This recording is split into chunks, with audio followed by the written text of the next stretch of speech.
Here's a walk-around tour of our 1960 Bugeye. This one is really a nice solid car, but it's a driver in terms of the fact that it has a few little blisters along this beading. And beading, of course, on Bugeyes is a problem area on almost all the cars. This one is where it started to weather. We've got really a presentable finish here. It's a little bit weathered, a little bit oxidized. It could be brought back with compound, but I didn't bother doing that because it's not really that type of a car. It's one that you could kind of knock around in. There are a couple little marks in the paint, a little bit of touch up here. This rocker is pretty good, a little blistering right there, but not bad. And this is also a common place where Bugeyes will start to show rust, but it's fine. It's just pretty much surface blistering starting to come through. The doors are nice and straight. There are no dents. Couple little blisters here, but all in all pretty good. This is also a common problem area. We fixed a lot of these where we just slice them back to here and put in a patch panel. But for a car that's at this price point, that's what you get, and in fact that's really quite nice. A lot of them would be dented or show signs of early repairs. This is pretty much an unmolested body. One respray. This is not the original paint. I don't know when it was painted, but it's definitely presentable. It kind of has a nice original look to it. The back end is also surprisingly good. A lot of times you'll see dings all along here from cars that have sort of been parallel parked and abused, but you don't see that here, and there's no putty or filler. Also, a lot of times you'll see this back deck a little bit stretched or wrinkled or repaired. We don't have that either.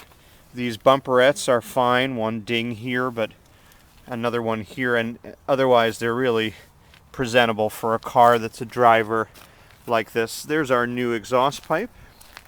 Moving around to this side, we've got a much better rear quarter here. This one is just about perfect, survived well, and pretty good beading here.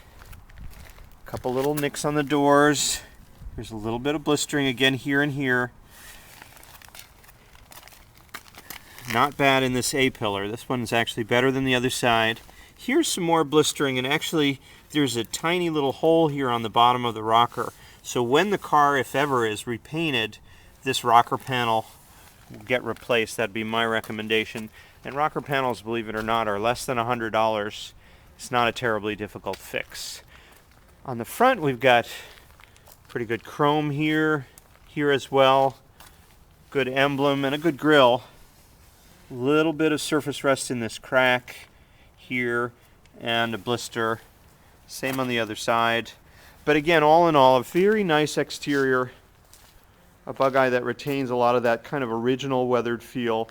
What I like about it the most, I think, is that it sort of looks like it's an unmolested car. Not perfect, but certainly a nice everyday driver. Let's move on to the interior of this Bugeye. First, here's our tonneau. This is an older tonneau, a little bit of overspray from some other white paint that was sprayed in the vicinity, but a serviceable tonneau. It's not bad. There are no tears in it, and the zipper's functional. What I like about these tonneaus is that you can, in the cooler months, fold this half back. I'll do that for you and show you how you would do that. This would drop down here behind the seat, and now you've got your little tent all set up to get some heat retained. It's just kind of fun to drive with the tonneau set up that way. But here's our sort of most precious part of this car. These are beautifully recovered seats, professionally done, all new foam, and then the correct pans. They're a little bit difficult to get out. Here we go. This is all brand new. The metal underneath here, that's the correct floor pan and clips for this. We did it right. And then we also have back here inertia reel seat belts, which are tucked up under here, and that gives you a really nice 3-point belt setup.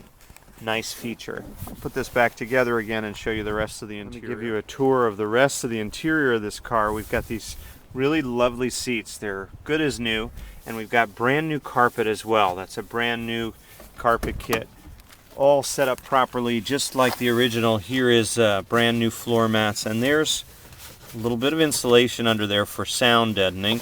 There's our brand new floor pan on this side. That's really nice to see. And here are the correct original door pockets. They have this little bow so that you can reach in, and this is actually the original rubber that came in the car. Here's the door handle. This is how you release this very simple door mechanism right here. We have a little bit of surface rust in the door hinge area, but it's not too bad, and some of that would clean up if you needed it to do so. These are the original gauges. Very nice to see. Of course, the original steering wheel, that's all correct.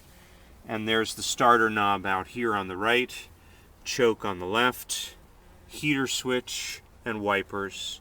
And then that's the windscreen washer. Here's our brand new light switch, headlights, parking lights.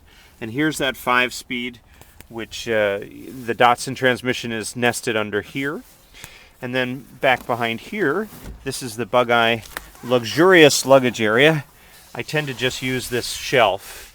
Here's the rear axle hump, and then back in here, there's the gas filler spout. And that gray piece is really kind of cool. That's the original partition that came from the factory to protect the fender well. Behind here is the inside of the rear fender, and those cardboard pieces are almost always rotted away and gone. The spare tire, there isn't one on this car. It would live in this area. I found that most people with these British cars, if they get a flat, they'll just call AAA. So I'm not so sure a spare is essential, but it is something that can be added. All in all, though, that's really just a stunning interior. I feel like it complements the car perfectly, and that's what you see anyway.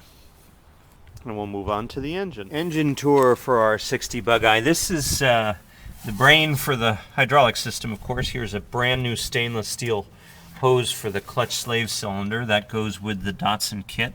I just replaced that, and this is, of course, new on so many of these British cars. They're full of corroded fluid, but this is all brand new now and sleeved with bronze bushings inside the brass bushings inside the cylinders, and so it won't pit and start leaking again.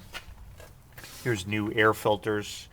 These are 1.25" SUs that go with this 1275, and all new fuel hoses. This is an electric fuel pump.